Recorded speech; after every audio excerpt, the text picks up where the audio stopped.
Welcome back to another episode of the Photographer Mindset Podcast. I'm your co-host, Seth Macy. And I'm your co-host, Aaron Manis. And I brought on a guest for us today, didn't I? You did. You brought on Yvens. You met him in Montreal at a convention for Tamron a few months back, and he was just in Sedona with you as well, an amazing portrait photographer. Yeah, specializing in sports and fitness, and definitely a student, and should I go as far as to say master? He'll say no. But definitely has a good understanding, clearly, of how to light scenes. We talk a bit about that. We talk a lot about, I guess, living your truth, which is a common theme throughout this podcast. He mentions how he left his job to pursue what he felt was right for him and how it would, set a positive example for his daughter and honor his mother, which I thought was really heartfelt. And yeah, I really enjoyed this one. What else should people listen out for in this one? Yeah, I mean, I come into these episodes sometimes you don't know the guests, and you leave invigorated, energized, and like pleasantly surprised with the knowledge and the conversation. This was one of those ones where I left away feeling like, wow, a lot of great points. What a cool guy. Just an incredible artist and person. So I was impressed. I think everyone's going to really like this one. All right, let's go.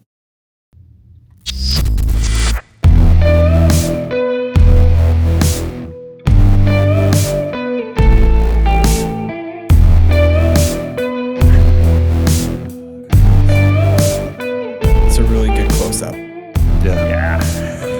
All right, we'll use that. Give me a second. We'll use that for our promo. Nice. I see. He knows the clap. Let's all do the clap. All right, and this is Seth clap. Cool. Yvens, how are you, buddy? I'm doing great. Yourself?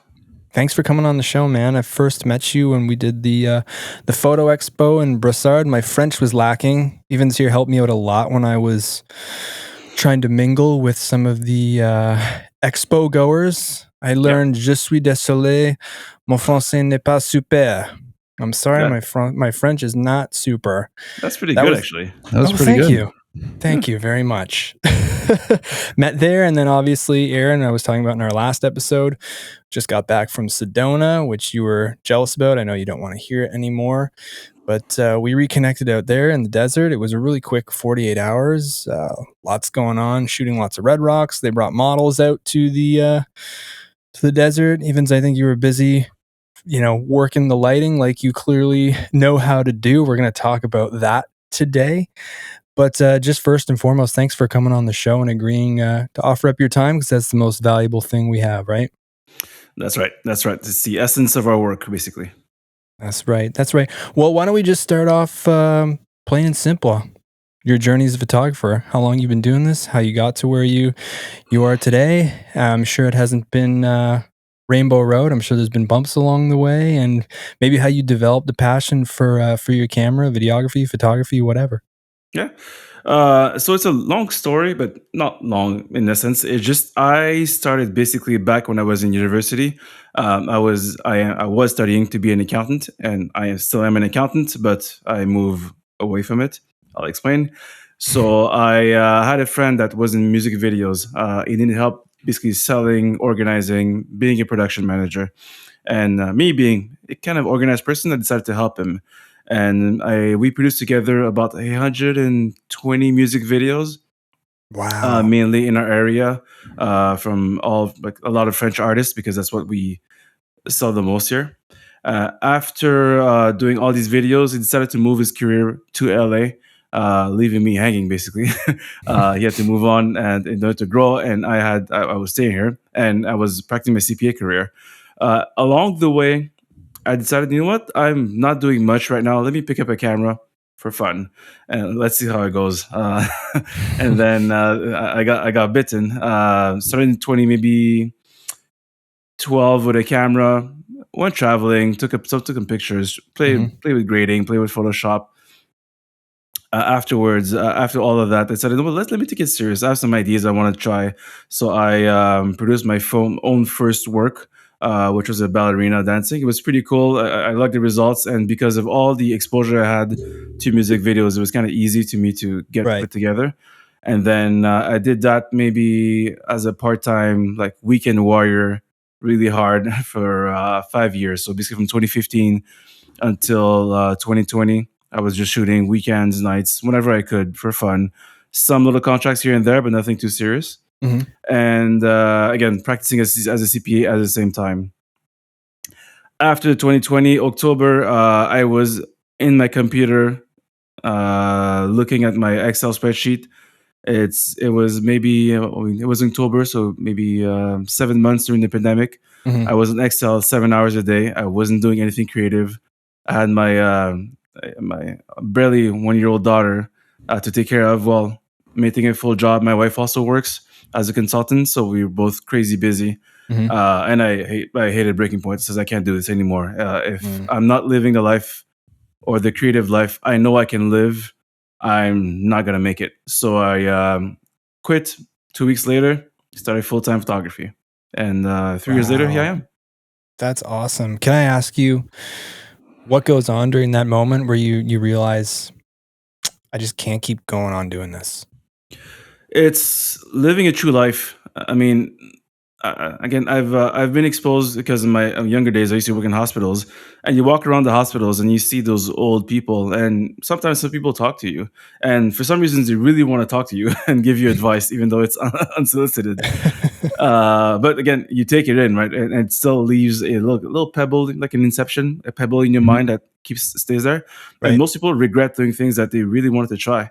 And I saw the way my boss was behaving, and I saw all the steps I need to do or what I had to become in order to become him.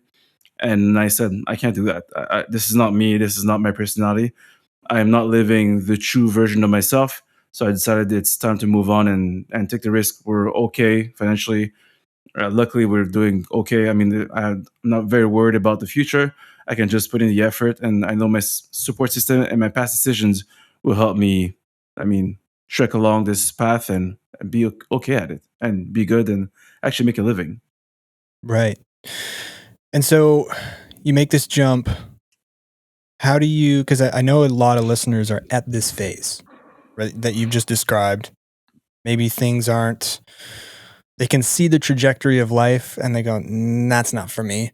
I need to make a change." Maybe it's terrifying. Some people are easier or are more adept to just jump into new things. Others, it's terrifying.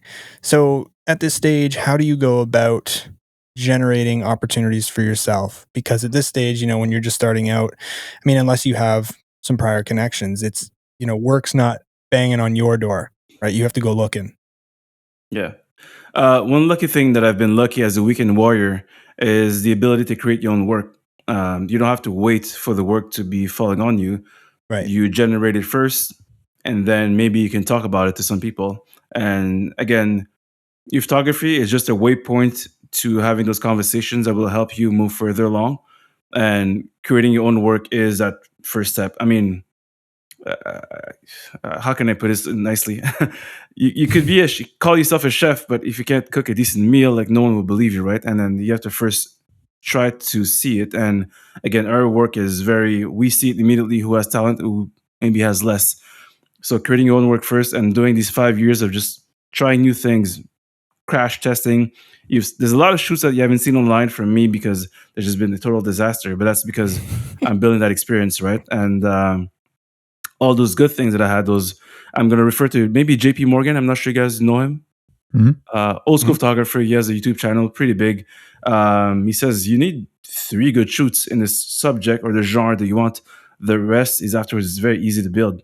If you can demonstrate that you can reproduce the same work 3 times in 3 different settings, and you can show that you're consistent with what you deliver, people will be interested, and then go from there and rebuild, rebuild, rebuild. And every good artist that I know go for their own stuff and try to create their own stuff just because they don't want to rely on necessarily on client work.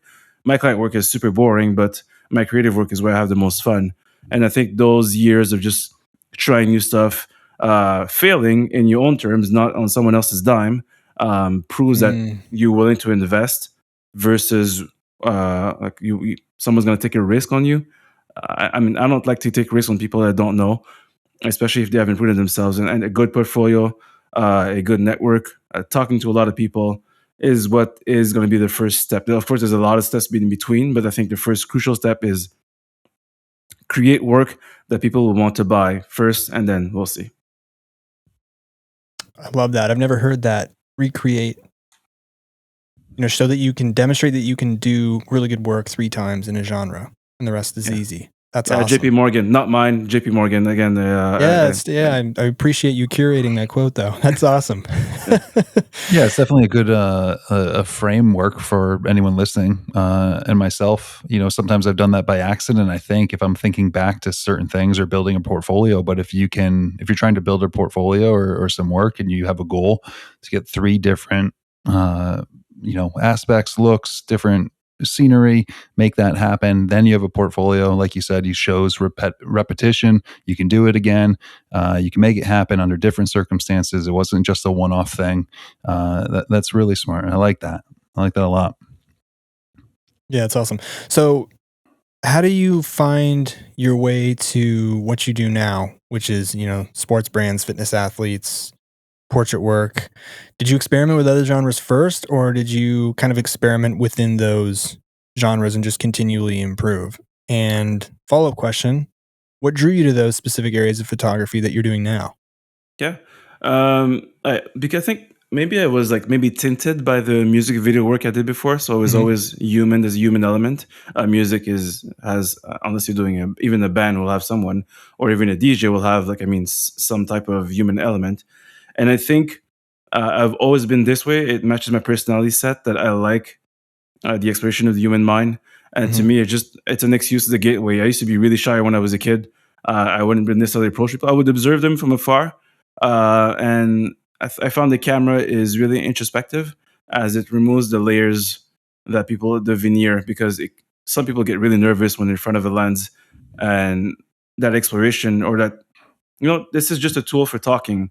I mean, I always say before anything that I do, let's say I do a headshot, I my camera is not in my hands when I'm greeting the people. It's on my table. I talk to you like for 5 minutes, 10 minutes, to get to know you, study your behavior, and this is the part I really really love is the conversation that we do before. Of course, I love the lighting and the photos and stuff like that, but what really drives me is always what can I learn? What can I get? Again, this is being very greedy and very selfish. But what can I get from you that's interesting that I can learn? That pebble that you can leave in my mind that maybe is going to be useful in a future moment. That's really I truly love about portrait photography. So I've always been gravitating towards humans. I don't think I ever even tried landscape that hard. I maybe did. Well, how did you do last week? Oh, terrible! It just doesn't connect with my brain. For some, it doesn't match with my set. I understand. I can see talent. I can see it beautiful, but Yeah, ask me to spend the energy doing that, it would be out of my. I need to put a human in there to make more right. sense. If there's no human element, it's hard for me to gauge the scale of what I'm shooting. So it's hard for me to create a story around it. And I feel like landscape guys can maybe tell the story with how they frame stuff, and I can't do it without a human. So that's the one skill Right. set I may need to develop, being humanless. But again, that's what I'm attracted to, and I think I don't at this point in my career. I still want to be very, very, very, very, very good at what I do first, and then whenever I feel like I'm like super solid, I can start exploring other subjects or even collaborations. It's always fun to like shake up Mhm. things and just work with someone else, and maybe that integration that you have with someone else will actually impact your own work, and then you'll be able to, let's say, frame better or understand the ratios. Like I mean, all the math and the science behind landscape photography. Let's say. Yeah, it's so funny. When we were out there in Sedona, I felt right at home walking on the red rocks at sunrise and, imagining the rattlesnakes that are to the left and right of you. But then when you bring out Godok's lighting and, there's Pro models and photo. stuff, Yeah. I'm like, I don't know what to do. Yeah. But I think it's the mindset that's different, right? Because I always try to think that I'm a director first and foremost. I'm not a photographer. I'm a director, so I try Okay. to put the human. I'm trying to direct the scene versus you guys are trying to paint the best light of a scene. I'm not sure if the nuance is I know it's quite small, but I'm directing what's happening, and you guys are just like capturing what's going on with like the elements that you know. Yeah. And that's the big difference between, I think, landscape and photography and portrait photography.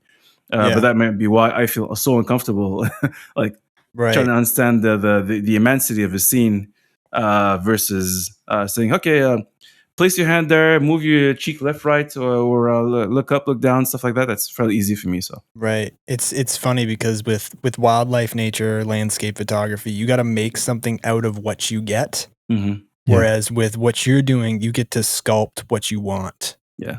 And I love that contrast, that yin yang, and how it just makes sense to some people, and how, some, maybe you're a jack of all trades and all these genres make sense to you. For me, I don't know. I just Yeah. I just I've done portraits in the past and I can do them, and I think I liked them because they're all natural light, but I just enjoyed them because it allowed me to be endlessly creative, right? It's where you bring in, and we'll talk about this, all the light boxes and stuff like that, or I think, oh my God, I'm in over my head. I mean, if and I listening to myself say this, I know if I had the passion for it, I would want to learn it, right? So maybe this is a great question to ask now. Do you think that learning, hard lighting and how to light a scene is beneficial for everybody to learn, regardless of what you're doing? Do you think it's useful for landscape photographers, even just to understand how it works? I know maybe I'm unfairly framing this question, but it's your opinion. Do you think it's a waste of time if you're a nature photographer and you only want to be that? What do you think? Not to the extent. So let me take that back. I think learning to light, or even learning light behavior, is useful for any creative. I don't care if you're a painter, if you're a landscape photographer, if you're a wildlife photographer. I think understanding light, the way it behaves, the way it hits, the way you can modify it, the way you can control with your camera, with the aperture and the shutter, etc., etc. I think it has so many applications because it's what enables us to see. And imagine not knowing how the main source of what we see, how it's behaving as an artist, especially Right. as a visual artist. To me, it sounds ridiculous. And I want to go back to one of the mediums that everyone loves, cinema. I mean, not always there's a human being. I'm just thinking of Dune right now because I'm reading the books, Mm-hmm. and there's some scenes in there that are it's just vast. There's not a single soul, but it's just the desert framed in such a way. It's delicate. There's like layers of dune and sand, and I mean it's just gorgeous. But there's not a soul in there. And but how do you achieve that? It's just knowing lighting, right? It's knowing how to play with your tools in order to get the results that's in your mind. Mm-hmm. And yeah, absolutely, you need. I don't care who you are. If you're a visual artist, learning to light is. I mean, even in 3D, I played it a bit with TD with Blender. Let's say the first thing they show you is like how do you point that light, right? Is one of those basic elements. So yeah, you absolutely need light. There's no question. Light is what enables us to see. And if you want to see something, if you want to paint it in its best light, whether it's human, landscape, light is what you need in order to move forward. So, taking that further, though, do you think it's important for people to understand, how to use light boxes and Oh, how to do that kind of stuff? no, not necessarily. No, No? it's context dependent. Even in the world of portrait, there are some people that will never, ever, ever, ever touch a softbox because they're natural light photographers, Mm. and they use natural light to its most efficient, either using the lens capabilities of what we're using, or using the sensor as a tool to know to push or pull the file to its best ability, and using this. And there's some wonderful. I'm thinking here of he's not super well known, but I think his name is Daniel Vinier or Vinry. I forgot his last name, but amazing natural life photographer. And I never seen him. Well, in my experience, using a softbox, but I look at his work, I can recognize it. It's Mhm. beautifully lit. The skin tones are great, and there's nothing to complain about. It's just beautiful. So yeah. Right. So how is lighting playing a role in what you do specifically? And is there anything you see maybe people who are just beginning, like a common mistake when lighting a scene? It plays the way that light I use it in my own work is to shape a story. Mm. I know it sounds very strange, but I mean, we have one frame to try to get your attention or try to make sure you understand what I'm trying to portray. Some lighting setups are pretty boring. So let's say a headshot is pretty standard. It's a big softbox, it's very soft light typically, and there's a bit of shadow, there's a bit of fill, a smile, and that's it. But let's say you want to do a portrait that tells a story about like struggle or something maybe more refined. There are some techniques that you can use in order to add that contrast. Just adding, let's say, colors or adding gels or anything like that will try to maybe start telling a story. By the use of colors, you can really change the story. Mhm. But one of the mistakes I see the most often is people want recipes. They don't want principles, and principles to me are the biggest drivers of progress. Because if you remember principles when you're in trouble, you can rely back on them. If you have a recipe and somehow you don't have an ingredient, you're done. Right. Unless you're a very creative and a very smart person. Mhm. If you don't have this experience, but you can actually come up with a solution, having those principles in your head will help you fix a lot of problems. And that's what we're professionals, right? We're trying to find solutions. Something breaks, fix it.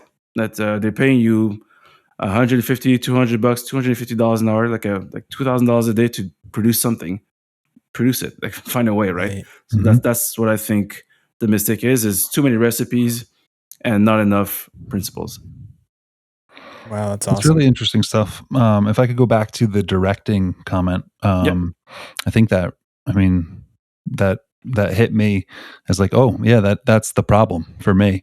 And I think Seth alike, we are reacting to wildlife. We're reacting to a scene where even when we're doing our product shoots or clothing shoots, we're kind of trying to catch in natural moments, almost as if wildlife with natural light, and we're cognizant of that. But the directing part's difficult. I think we're on a reacting side of it, but to tell someone, "Hey, move this way," or let's redo that scene, but this time smile, like it gets a little bit. That's a completely different job, And I just think that's interesting. And my question is, with practice. If I'm thinking about making a song or writing a song, there's lots of mistakes that you may have. There's lots of, that's the wrong chord. No, that's not what I want to do. No, that as you're becoming a director and guiding people through these movements and whatnot, what's the percent of like, or maybe I should say, how much in your head do you know this movement of the chin is what I need exactly? Or is it more like, let's try this and I might be wrong and we might have to try a different thing? Yeah, it's a luxury that we have that we're in the digital age. Mhm. If it wasn't film, I would have maybe changed my tune a bit. I think that we have the privilege of having digital, and there's some. And what I felt when I first started like trying to direct a scene, even watching my friend doing it, was done enough to have the guts or maybe the not the courage, but the experience and the know-how or the confidence to approach a subject and tell, hey, this is not working. Let's do that instead, right? It takes practice, as you mentioned, Mhm. to try to get there, and you get more comfortable the more and more you do it. Because at the end of the day, you're getting paid to do results, and somehow, some ways, I believe the subject deep within his heart, unless he's really a tough subject, they know you want to get the best results. You're doing the best job possible to get the best light possible for the best result possible. And again, I'm going to go back to painting the best picture as possible. And the best picture, it just move your chin a bit, do this, do that, right? It's going to help you. Just these small increments will help you get there. And I think by practice, you're going to reduce that anxiety that you have, or Mhm. maybe offending someone, or maybe telling him, oh, this might not work. Because honestly, I sometimes tell him, okay, let's try this. Let just move your thing a bit. Let's try it. And then I take a picture. Okay, it doesn't make sense. Let's move on. And the experimentation is part of the tango, right? It's not always gonna hit, and the subject doesn't see what you're seeing. Honestly, it doesn't have Mhm. a monitor like looking at him saying, "Oh yeah, I see what you mean." Like you can relate your experience, saying, "I studied that facial shape. I know about the way that this usually goes, so I can." You can overlay your experience and then nail it. But most of the time, you have to try some new things, especially when it gets to creative stuff. Mhm. Some stuff is way more standard. Let's say, like an example, when I'm saying to, I do a lot of runners, this is usually going to work out better, but sometimes it doesn't work at all because the way that they behave, the way they move, and I say, okay, let's scrap that and let's move on to something else, right? So it's just a matter of trying, and I think there's an understanding between the subject and the director or photographer or whatever, that you're trying to do the best job possible, and within that job is to try new things. And if you're curious, if you want to know more, this is just a bonus point. Look at behind the scenes of movies, Mhm. and you'll see that the directors will sometimes they'll ad lib some stuff, and then they'll leave it in the movie because it was so great. Thinking here, the Joker, where the I forgot, Joaquin Phoenix was trying all sorts of new things, and he was dancing, he was losing his mind, he fell sometimes, and the director loved it. He left it in. So these outtakes or these things you're trying may be the actual end result that you're getting. So try it. Yeah, that's true. And I think probably with more and more practice and more experience, the idea of saying like, hey, try this smile and then it doesn't work, you lose I would have this feeling that I'm wasting time. I'm wasting Mhm. the person's time. They don't think I know what I'm doing because I just asked them to do something that was completely wrong. And now I'm asking them, hey, don't smile now. That's not, that was bad. Frown. Let's frown. Like, let's go a different direction. I think in my head, I would have that voice that's like, oh, they know you don't know what you're doing because you're like all over the place with like, let's try this, let's try that. But maybe as you do it, that just becomes part of the part of the course. Like, this is the session. It takes time. We're trying to find all the things, and with experimentation, we might find gold. Yeah, and I think from what I hear from you saying is maybe approachable curiosity. Hmm. We're explorers, right? Even if I look at you both of your work, is just going out there and trying to find something. And this process of telling the person do this, do that is just an exploration. It's not any different. It's just in a smaller scale, and it's impact someone else that can give you immediate feedback. In your world, let's say wildlife. If I look at Seth, the if you make sounds, if you make noise, then they're gonna be either startled, they're Mhm. gonna run away, and that's the negative maybe feedback that you get. Or smell. And yeah, You're a Definitely hunter, smell right? for You Matt. just started hunting this year, right? yeah, exactly. Yeah, so You know. these things are really important. These are negative feedbacks, but I don't think it's our world, the human world, is that sensitive to that. And with the approach of curiosity, saying we're just exploring, we're just trying new things, it shows that you're willing to take risks, and sometimes they pay off. And I think people like the fact that you're not like cookie cutters. From my feedback, again, Yeah. somebody might hate me out there for that, but I haven't had that feedback yet. So I No, guess that's it's a working for very me up to freeing now. word, curiosity. Like, come from a Mhm. place Yeah, of curiosity. yeah, It's completely freeing instead of like it has to be perfect or you can't mess up or they're thinking that you're messing up. You're curious. Let's try this. Let's try this. You yeah. know? Uh, Steven Spielberg is famous for just going for one, two takes, and if it works, it works. It doesn't work, it doesn't work, right? So I mean, there's people out there with the creative geniuses that are doing fantastic things, that are just exploring things and trying new things, and you can see it from musicians is a good example, right? Like I see a lot of equipment behind you, right? They try Yeah. new genres, they try new things, and sometimes it doesn't work, but sometimes it's a massive hit, and they're even surprised about how much they got out of it. Of course, they're really solid on their base, so I would suggest just maybe being very, very solid in what you do first. Mhm. But if you want to explore, nobody cares if you're not doing it right. Just be curious, try it out. Doesn't work? That's okay. Move on. Yeah. That's great advice. Yeah. I think Uh, curiosity, even outside of photography, leads to a fulfilling life because you discover so many cool things. You know, even you told me you just started. You picked up hunting for the first time this year. Yeah, You ran 2 half marathons, and you're training for a full marathon. While you have baby number 2 on the way. Maybe you're yeah. clinically insane. I don't know, but I have a great wife. yeah. I have But curiosity. My point is, uh, curiosity leads to so many. adventures. I think Yeah. just an interesting life in general. mhm. I'm gonna simplify it as that, and I'm curious. I did that by He's accident. I curious. said that by accident there. You know, maybe how curiosity has served you well or not well outside of photography, just in your life in general. Yeah. I mean, my track record as a person has been just trying new things. I mean, I look at people. I mean, he's polarizing, but I look at someone like Joe Rogan, who's Mhm. just, I mean, is he the best at anything?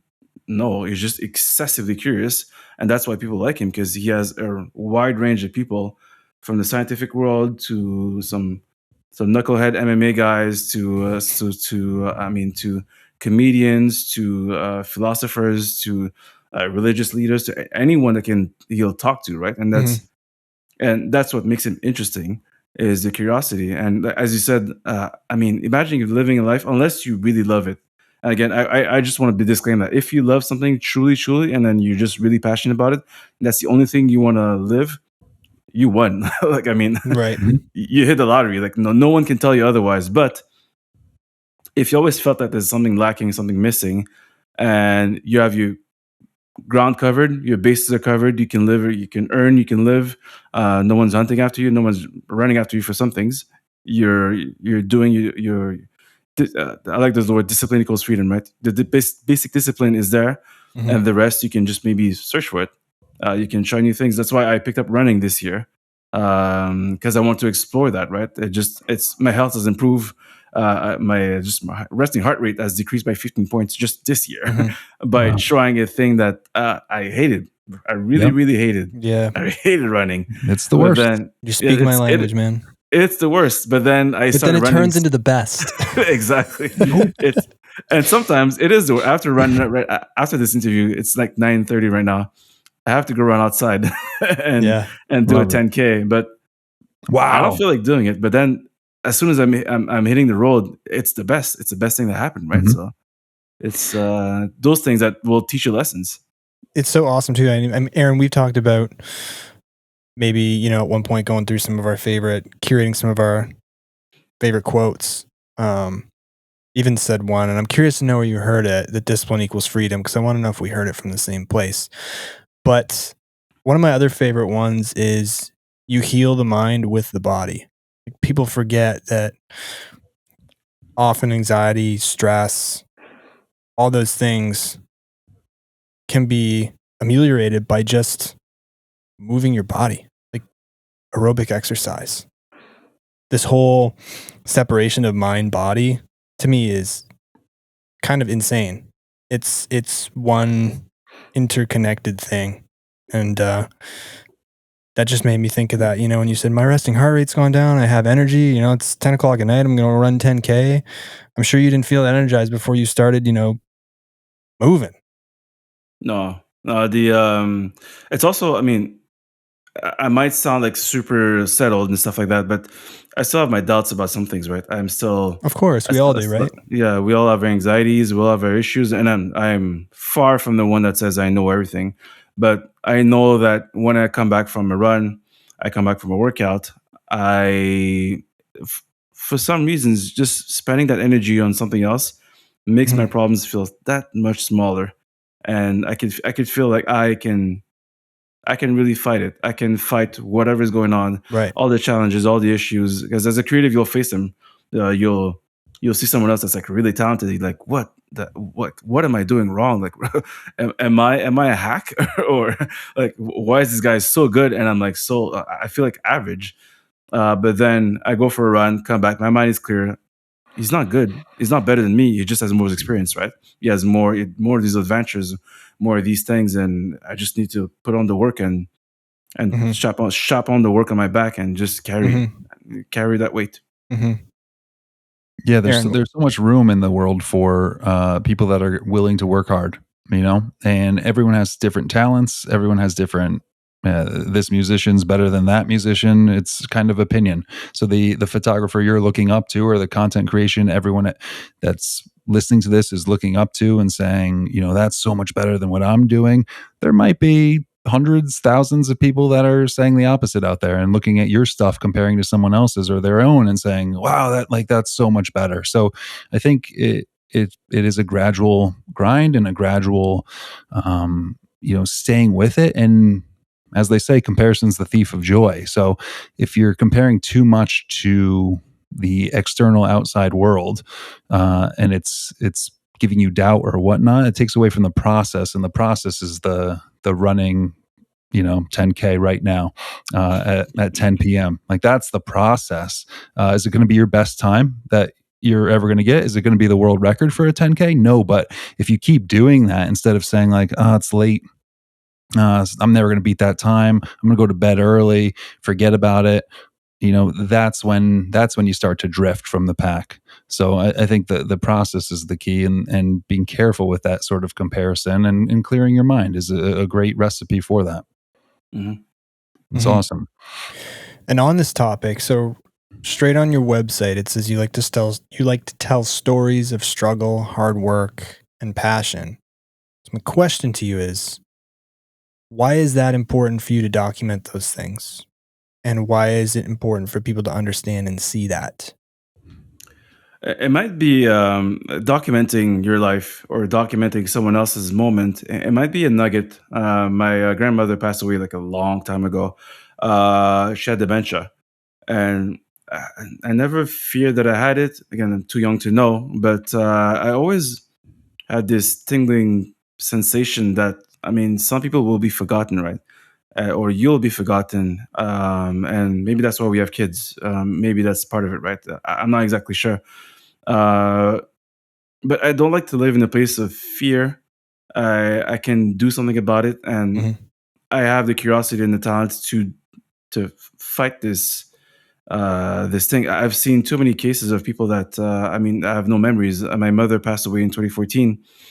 I barely have any photos with her. Like, and I wanted to show it to my daughter, saying, "Ah, this is my mom," but I have barely anything. And uh, documenting some aspect of your life. It doesn't have to be public. It doesn't have to be a YouTube personality. That who cares about that? What you want to do is you want to impact your own little world by looking at things 15 years ago. It's like, man, that's an example. If I drifted from my path of running and I become like lazy and stuff like that, and I look back at pictures of me doing a half marathon and like chipping 15 minutes away from my PR, like in the same year, Mhm. that's that was me. That's the same person that I was, just maybe like a little older, but I can still do the same thing by putting effort. And maybe it's just a reminder of who I used to be. And Right. maybe that's going to project me or project my daughter, saying, "Hey, I come from this person, and he did wonderful things, even though he didn't have to." And maybe that's going to inspire someone else. Like, who knows what effect you're going to have on the world by just documenting these things and sharing it with people. That's why I Mhm. share all my setups. Maybe I'm going to create the next monster by just sharing what I know, and then he's going to inspire me, and then we can maybe like bounce around and Mhm. grow from there. And I've by sharing my work, by sharing everything that I do, that's where I had the most growth, because I'm not scared of people imitating me, because I know for a fact that most people will not put in the effort. And that's why I'm documenting my sets, so I can go back to it and say, man, yeah, you did this. Right. And the moments of doubt, you did this. It was not, it's not anyone else. It's just you set up the lights, you set up the camera, you book the subject, you have your studio, you took hours out of your day, of your daughter's time just to do this. You can do it again. There's no Mhm. problem. And that's what's so important. I think when you're able to either look back in your own mind or physically at a photo, and you're able to see that you were able to create or accomplish said thing simply by working hard at it, getting a little bit better at it each day, it allows you, when you hit resistance at when you reach resistance at something in the future, you can go back and say, I've been here before.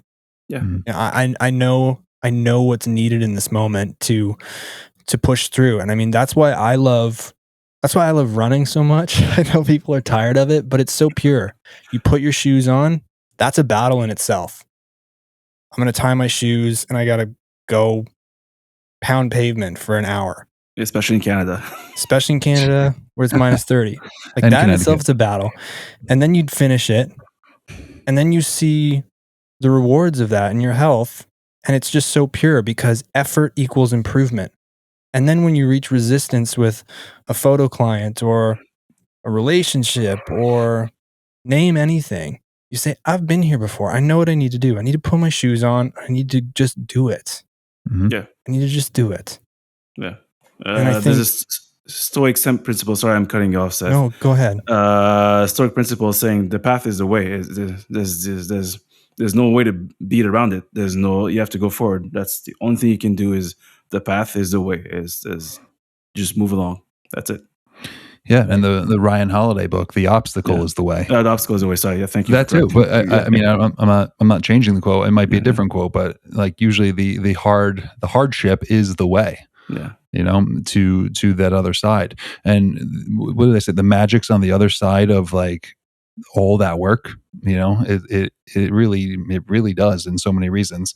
I recently heard something too. You can think of a pro athlete and you can be like, oh, all right, a pro football player, they are working out every day. They are, ice bath, sauna, running their patterns, stretching, calisthenics, weightlifting. Their profession is the sport and everything that goes along with it, nutrition, what have you. If you honestly want to look in the mirror and say, I want to be a professional photographer, people just think of that as like getting paid for it. But what is the day-to-day of a professional? Good question. Yeah. So if you say like, oh, I get what Tiger Woods did. I get what he did. I can look up that pattern for every day and what the success was.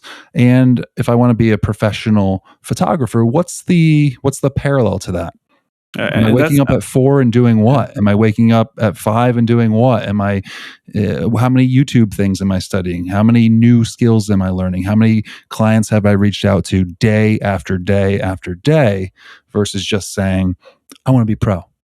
Yeah. I think it goes back to documentation process, right? Mm-hmm. That the career of Tiger Woods has been exposed many, many, many times. We see day in, day out the life of NFL. Now we have shows talking about the wives of NFL players. That's how bad it is. So going back to like documenting how to be a pro photographer, I think we haven't made an effort enough to share what we do, right? It just we show the veneer, all the glamorous side of it, going to Sedona for a trip and going to the desert, which is awesome. But we haven't shared the struggles behind getting to that point because it's a lot of work that we have to put in order to reach that. Mm-hmm. So I think documenting what we do every single day is part of interesting. It's boring, it's tedious. Like you said, calling clients left and right, networking, putting out your work online. Getting comments on people that are really negative, like the self-doubt. All these things are really they drive the show. But I think these athletes also, you can see, right, that they get super emotional when they win the cup because we saw all these moments, right? But we don't get no cups. We get a good year, we get a bad year, we get this project, we maybe win an award. That's pretty much it. So and what we do is also very public because we can see the results of our work very quickly. It takes maybe like 5 seconds to find our name and what we do. So yeah, it's an interesting point you bring in, Aaron, to why don't people know what we do exactly? We take pretty pictures. That's not it. that is maybe 5% of my work, I think. Yeah. What's the other 95? Accounting, marketing, storing files, editing, social media. I do a bit of YouTube also. So that's the stuff that people don't see, right? Me creating images it's a sliver of my time, and I'm guilty of that. That should be like maybe 10-15%. That would be like a good generator of maybe more clients, right? But that's the time that I have. Mm-hmm. So every time you're doing one of these actions, whether you're properly storing files, or you're watching a YouTube video to educate yourself, or you're posting a behind the scenes video on your socials, does the thought pop into your head of, what am I trying to accomplish with this specific task? And if so, what is your answer to that self-question in the grand scheme of things? Yeah, I see everything that I do. I'll use YouTube as a good example because to me it's the one that I have the most intent with, but because of my time limitations, I have the least effort to put in. I saw YouTube as a way to improve my communication skills and to master video. um, by we're visual artists, and we get judged very quickly about the quality of our visuals, and also as communicators. And I don't care who you are, you need communication skills. To me, this is like a baseline. If you can't talk properly, if you can't express your ideas in a clear and concise manner, you're dead in the water. You could be the best in the world, but no one will really care about you because it's impossible to have a relationship with you. Mhm. And these are the things that, let's say, posting a YouTube video will do, because I'm exposing myself. All the weaknesses that I have are online for the entire world to see. Maybe it's a small portion that's going to watch it. That's cool. I don't mind it. But I use those things in order to make sure I'm pushing myself forward. Maybe I said it before, but I post those behind the scenes because I don't mind if people copy me. Again, I know for a fact that people will not do the work to get there. So, am I bothered? And I'm competing with like a very small portion of the population. Even in our world, there's not that many people who will try to do the same thing because it's terrifying. It's a lot of effort. It's a lot of work. And I know for a fact that people are lazy. And I'm talking only to a sliver of the population that will put in the work to maybe get the same results as me. So that's why I do it out there, because I want to compete with the best of the best. Maybe that's the intent I have in general when I So post you're my stuff. competitive by nature. Yeah. I like I it. won't say publicly. I like No, I it, like but it. yeah, I won't. I'm not publicly. I won't. Let's say like go see my friends say I'm competing with you, Right. but I do like seeing Mhm. people that I work with doing so much better. So that's a big driving force into my and to how I see things. Not and I see Right. competition as a positive thing. I mean, Yeah. as men, we do it naturally. Like we tussle, hustle. Like we see how people are doing, say, "Oh, maybe I could use that, right?" Because it's gonna help me. We're scheming a bit, but it helps us move forward. So Mhm. competitive to me is just a source of energy. I can use it to like maybe propel myself further, Mhm. versus try to push someone else down. That's how Yeah, I I mean, see it. competition is great when it's not malicious, when you're using it to light a fire under yourself. Yeah, exactly. I mean, Yeah, why not? Use it as a tool. I love yeah. that. It's all internal. Right. And keeping an inner scorecard too. I mean, it's great to look externally and think, wow, that person's really doing awesome things. I got to pull up my boots and do something like that because I'm inspired by it. And it's also important to keep that internal scorecard of, wow, I'm way further than I was yesterday, last week, last month, 6 months ago, 2 years ago. It's so important. It's so important because, progress is fulfillment as well. Yeah. That's awesome. If I could ask a question, because I think you're the third guest that has said they had a child and then quit their Yeah, it's secure true. job and gave up Just have a kid. all. For all Yeah. those people who are afraid to make the jump, just have a child because everything's I terrifying at once. I know, but I gotta say, as maybe a bit more conservative, I think my mindset would be a little bit more of the opposite in that time frame. I have a son; he's 8 years old at this point. But just thinking back to that time, like that would to me that would be the wrong time to quit my school employed job. Like that's safe. I got a paycheck coming. I know what I'm in for. I know what we're making this year. I know what health insurance is. If I were to do it, I think like to me, oh man, in your 20s, if you could make that jump and figure it out, you're golden. But it's interesting that I'm guessing you're in your 30s. Yeah. Yeah, so I'm guessing like a lot of people get to their 30s maybe they just go with the system for a while and they get mature enough or confident enough to say, no, this isn't for me. Despite having a kid, like whatever the situation is, I know I can do it. But I'm just curious, like that. I mean, we've seen that pattern before on here, where I think you're the third guest that like just had a kid and then quit their safe job. What the mindset going into that was, and how'd you get on that track of accounting?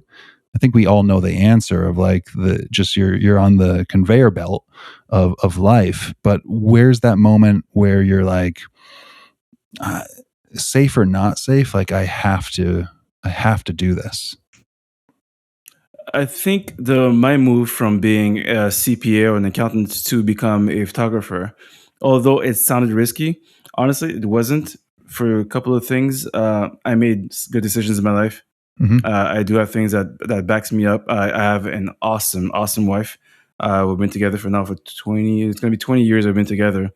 Although I'm in my 30s, late 30s actually. So that's also a tremendous help. But I think it comes from a place of truth and honesty. I don't want to look at my daughter, and I don't want to have the memory of my mother that sacrificed a whole lot coming from where she came from, migrate to Canada, just so I can live like a normal life. I would be dishonest with myself if I just left that impression. It's a safe pattern. She made those sacrifices. I'm pretty sure she wanted other things in life, but she made that sacrifice for us. And I just feel like I would dishonor her memory if I didn't try to trampoline out of this and show my daughter that with effort and with grit and biting your teeth and there's all these emotions that you will feel, turn them into energy and do something about it, right? You can do. I don't think you can do whatever you want. I think that's a lie. But I can pretty damn sure you can do a lot of things if you put your mind to it. So that comes from a place of just being honest with myself and what I want out of this 85 years maybe I have in this life. Yeah.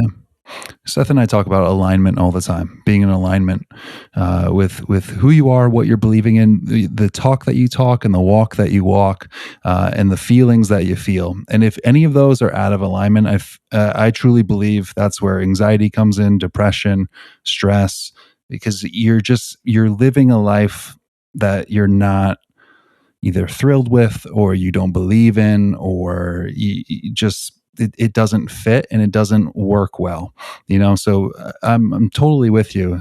Being honest with yourself is really important in that first step of anything.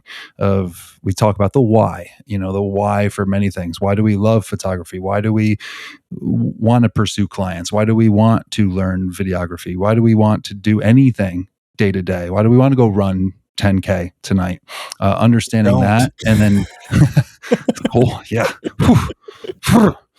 And by why do we want to run 10K tonight? Let's be clear that I'm not doing that tonight. You guys can. I'm good for tonight. Yeah, I have to. I have a marathon coming up, so if I don't build my volume now, I'll regret it in like 6 months. I'll be miserable. So, no, you're running. We're going to kick you off at 10 just to go run. No worries. And you're going to send us your Garmin results. You're not slacking either. No match. I'll show you my Strava. It's going to be up to date. All right, good. But yeah, no, being in alignment, to put a bow on it, I think is one of the keys to life. Yeah. And if we can wrap up so that you can go do your if you have more, I have. I do have 15 more, so don't worry about it. We started late anyway, so yeah, it's okay. First of all, how far out are you training for your marathon? I'm doing a full marathon in May. I think I'm going to keep it local because, again, I have a baby coming up on the way. 20 weeks out, right? Yeah, the number of weeks will be a rough math in my head, but yeah, about it's going to be May 8th, May 15th or May 8th. See, we're talking about because I have my first one in May as well. I'm not trying to make this about me, but to our point earlier, we're talking about seeing what that guy's doing. Like you're lighting because I'm not supposed to start my training until January, middle of January, and here you are starting an extra month before me. So I'm like, shit, I gotta get outside. Where are my running shoes? Everyone call in. We're taking bets right here. We're taking bets. Okay. The May marathon. Who's gonna have a better time? Oof. Call it in. Call it in. The problem is I don't even know what Seth's time is for the. It doesn't matter. It doesn't matter. Where's my PB? You got to do your best for yourself. It's like golf. It's an individual game. And I think that's the bridge between running and photography is there are demons out there that literally sprint to the finish on a marathon. You see them like Eliud Kipchoge, like Kevin Kempton. They're animals, right? I can never hope in a million years to be as good as them. It will never happen. I am not built for it. I don't have the right genetics. Nothing is going my way, but I can run. I can try to improve to go to the furthest I can, and this is it. This is what I have. Yeah, right. And it's bringing me far enough that I look at my stats and I'm not a very good runner, but I'm faster than I would say 95% of the people out there. So damn, I'm worried, Aaron. My PB. No, compare yourself to whomever's out there, right? Yeah. I mean, you're better because you're doing it. That's it. Yeah. Right? My half PB was a 144. Okay. It's going to be tight. Like, okay, I got this. He's like, No, it's gonna be tight. My like- half PB is 139. Ooh. It's gonna be Seth is tight. fired up. Seth's going for a run in 15 minutes. Training starts early. Yeah. that's awesome. Congratulations. Thank you. All right, that's that'll be it for me. But just kidding. No, but if we can end with this, what's a piece of advice you would give your younger photographer self, just starting out, knowing what you know now? Honestly, I think the only advice I would give myself, maybe looking back, is create more and show it more earlier. Don't wait. There's no point in waiting. Just don't be confident and go out there. I still have this stigma about that. There's a lot of stuff I don't post very often nowadays, just because I don't feel the confidence to show some stuff that I'm trying and it's not quite working the way I want to. It's not the exact same results that I was hoping to get.